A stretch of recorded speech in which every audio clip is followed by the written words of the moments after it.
कुनै काम यस्तो हुन्छ जुन गर्नै मन लाग्दैन, जस्तै पढाइ गर्न, कुनै काम गर्न।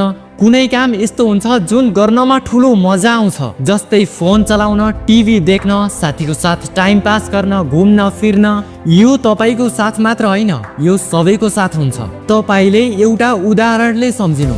एउटा रक्सी बाजीले दिन रात रक्सी पिउँछ किनकि उसको मन गर्छ। उसलाई थाहा छ कि रक्सी पिउन ठीक होइन, तर उसले फेरि पनि रक्सी पिइरहन्छ। यदि यो रक्सी बाजी आफ्नो मनको हिसाबले चलेमा यसको धेरै चाँडै मृत्यु हुन्छ।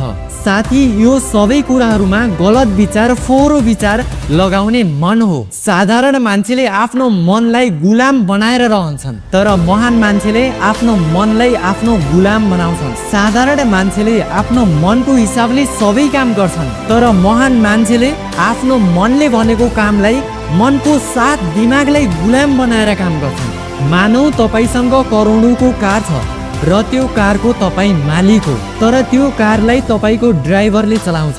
तपाईँ कारमा पछाडि बस्नु भएको छ र ड्राइभरले अगाडि कार चलाइरहेको छ। कार चलाउँदा गाडीलाई यता उता ढिकातिर कुनातिर लगेर ठोकर लगाएको छ।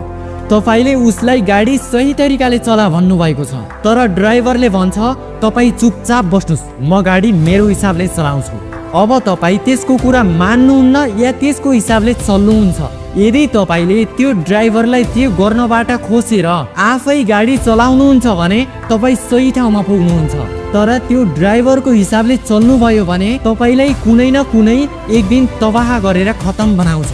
अब तपाईँ त्यो मान्छे यानि कि तपाईँ दिमाग हो र त्यो ड्राइभर तपाईको मन। अब तपाईँ आफ्नो दिमागको हिसाबले चल्नुहुन्छ या मनको हिसाबले? यदि तपाईँ मनको हिसाबले चल्नुहुन्छ भने कुनै एक दिन तपाईलाई तबाह गर्छ। जिन्दगीमा कुनै न कुनै डिसिजन ल्याउनुहुन्छ भने मनको हिसाबले होइन, बल्कि त्यो कुराको डिसिजन लिनुहोस्, त्यो काम सही हो या गलत। कुनै काम तपाईको जिन्दगीमा धेरै जरुरी छ भने त्यो कामलाई हर हालतमा गर्नुहोस्, चाहे मन लागे या नलागे।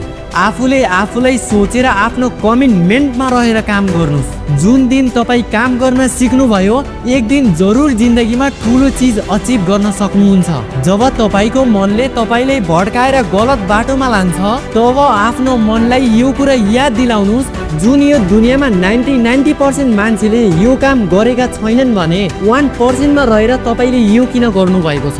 जरुरी छैन कि 90% ले यो गरेका छैनन् भने 1% मा रहेर तपाईले यो काम गर्न। जुन 90% मा 1% मान्छेले नै जिन्दगीमा ठुलो चिज हासिल गर्न सक्छन्। यदि तपाईँ त्यो गर्नु भएको छैन जुन करोडौँको भिड गरिरहेको छ, यो त धेरै राम्रो हो।